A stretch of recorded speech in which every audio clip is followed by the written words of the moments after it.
Alright, the calculation has finished and the job has calculated everything that we asked it to calculate, and at the end you will have the summary saying that everything worked out fine.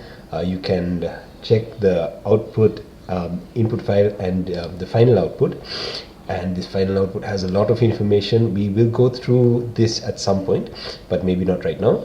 But it will tell you all of the information that you get from the calculation is here in the output, right? So if you save this output file, you can load it into other molecular visualization programs and you can calculate lots of stuff using this.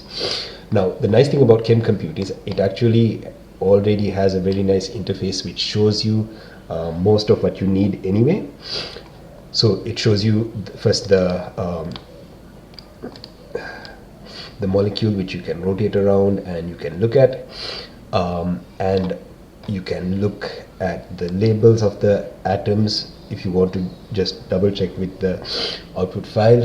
It will also show you the partial charges, and these partial charges are atomic partial charges, so they are sort of an approximation. If you take all of the charge around the electron clouds around it, and then you take the charge on the nucleus, the difference between those two on rough average. There are different ways that you can calculate them, and if you're interested, you can read more about Mulliken charges and other partial charge types.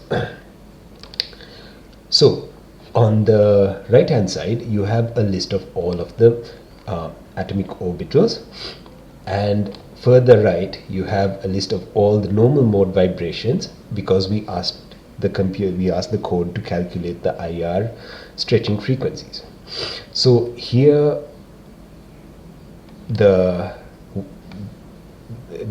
listing starts from the lowest energy, so this is the lowest energy orbital, and then it goes up. If you click on that orbital, you'll actually see the surface of the 0.05 ISO surface of that molecular orbital.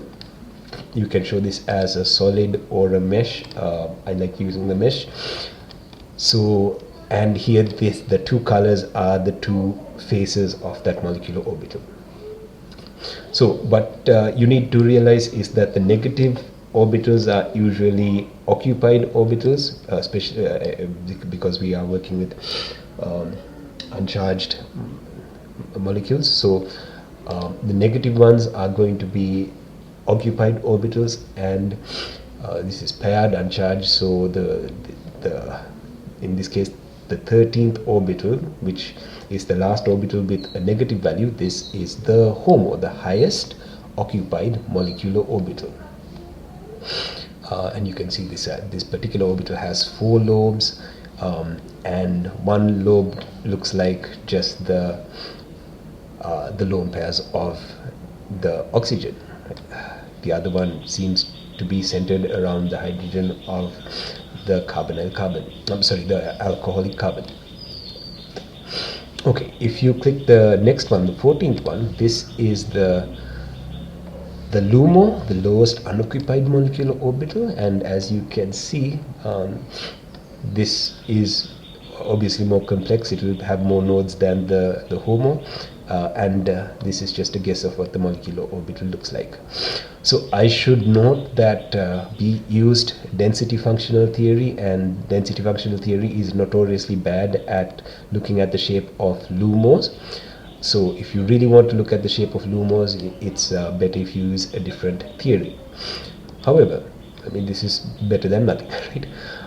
Okay, so here you can take a look at any of these orbitals and get an idea about the shapes of them. Now, the frontier orbitals, the HOMO and the LUMO, are quite important because they can tell you or they can give you some idea about which orbitals or which region of the molecule needs to be approached by a nucleophile or electrophile in order for reactions to happen, which part of the molecule is able to donate electrons, which part of the molecule is able to take electrons, right? So these two are actually quite important. Okay, other than this, as I mentioned, the furthermost right is the normal modes of vibration for the molecule.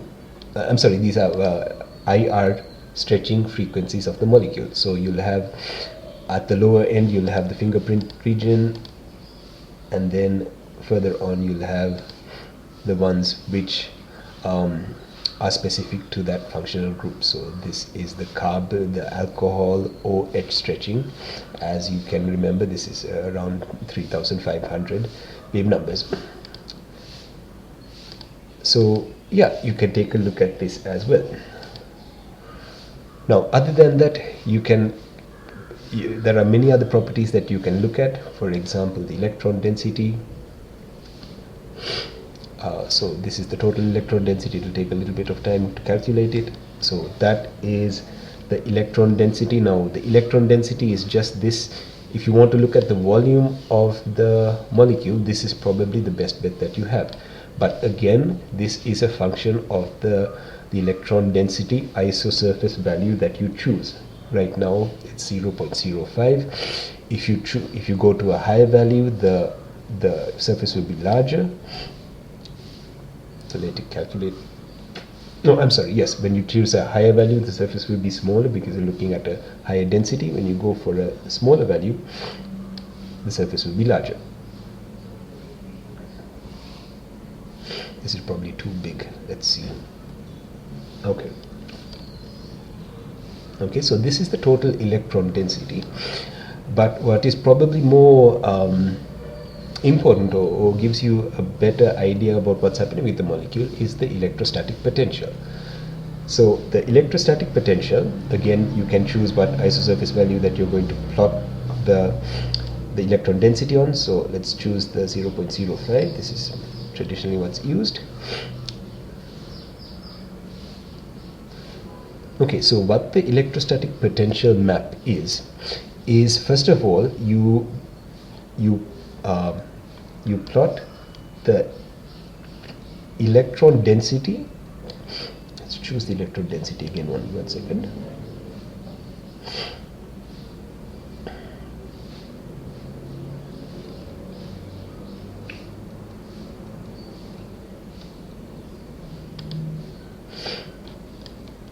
Okay, it looks like it's not responding, but what the electrostatic potential is that you choose an electron density and then you draw an isosurface for that electron density, and now instead of having it just as one color, you color it according to the electrostatic potential at that point. And this is basically what you do is you imagine that you have a single positive charge moving along this surface, and then you plot the electrostatic potential. So regions where you have the negative value, that's where there'll be an attraction. Region where you have the most positive value, that's where you'll have a repulsion, right? So why this is important is if a positively charged atom, a positively charged ion were to approach it, it would most likely approach it in this reddish region. On the other hand, if something was negatively charged, it would most probably approach it through this bluish region, right? So this is also very useful information to have about a molecule. Okay, I think that's it for now. Again, feel free to just play around with this a little bit. Go back to the submission and then ask it to calculate the other data, and then just take a look at the output that it gives. Okay.